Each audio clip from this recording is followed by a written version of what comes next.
phone call comes in and says, Doc, the African Union ambassador to the United States has resigned. She was going to be running for president of her country, and that we would want you to be the next African Union ambassador to the United States. Now, keep in mind, I am a scientist through and through. So who in their right mind would want me to become an ambassador in Washington? I thought that was a joke and it was laughable. Well, I fought it for about 6 months, but because being an African, after a while, I had to listen to my elders. So I figured, okay, if you think you're putting a joke on me, the joke is on you, because I'm going to only go to Washington for 6 months, and then I'll come back. And I'll tell my elders that I tried, but I couldn't do it. But something happened during the first 4 to 5 months. And mind you, I'm staying in a hotel because I knew I wasn't going to get into a contract, renting or buying, that I wasn't going to last. But what was very disturbing was the disrespect that was so blatant. I would be sitting in meetings initially because, you know, as a doctor, you're always a doctor no matter where you are.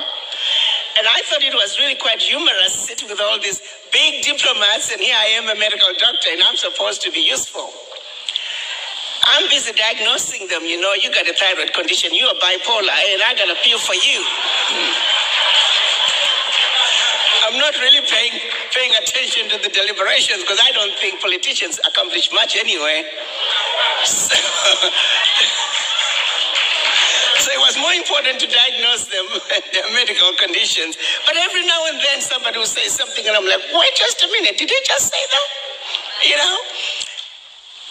And one particular event, there was a whole team of African ministers, and one particular leader of a particular department in Washington started raising their voice and screaming and yelling at them.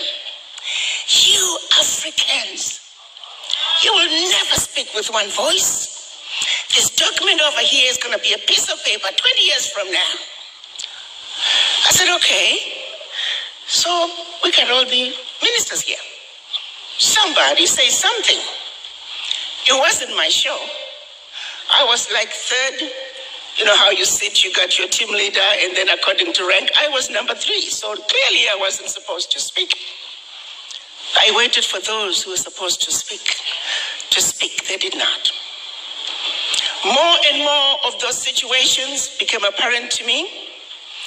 And I remember 5 months into my stay in Washington, I called home and I said, well, you know what, guys, I'm going to hang around a little bit longer. There were a few, you know what, that needed a good kicking. And that I was going to hang around until they ran me out of Dodge, and that's exactly what happened.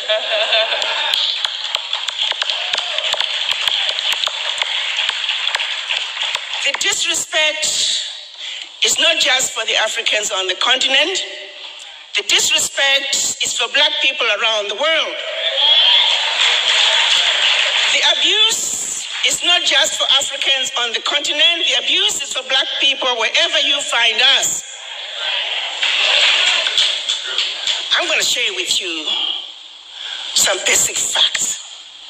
You see, our story is a simple one. Our story is of truth and facts, which are 2 constants that do not change. And all we need to do is give the world an overdose of our truth and insist on it. As we speak today, I'm going to take you back centuries. Long before the children of Africa were taken out of Africa as slaves. There was some serious resistance when the occupiers from the West came to Africa, contrary to what some might think. They didn't just give up their children, but the fighting began long before slavery. And the resistance was those who led them, the majority of them, their heads, as we speak today, are sitting in jars in Europe. Are you aware of that?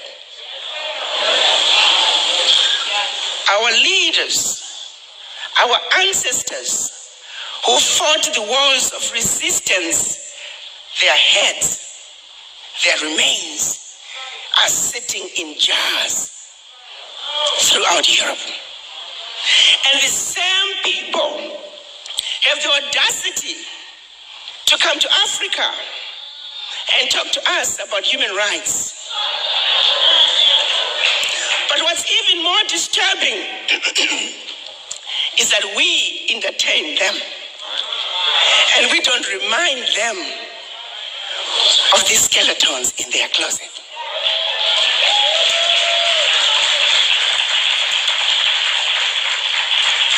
As we speak today, the priceless artifacts that they stole from all over Africa are sitting in their museums throughout Europe. And when you and I, when we visit Europe, we pay to see what belongs to us.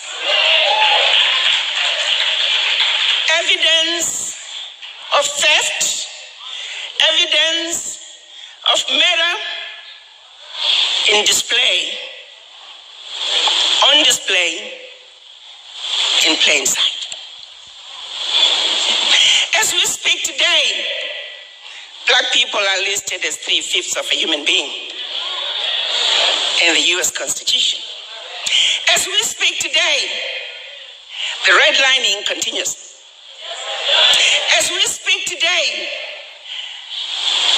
African countries are being made to pay ridiculous interest rates on loans that they should not be paying for. As we speak today,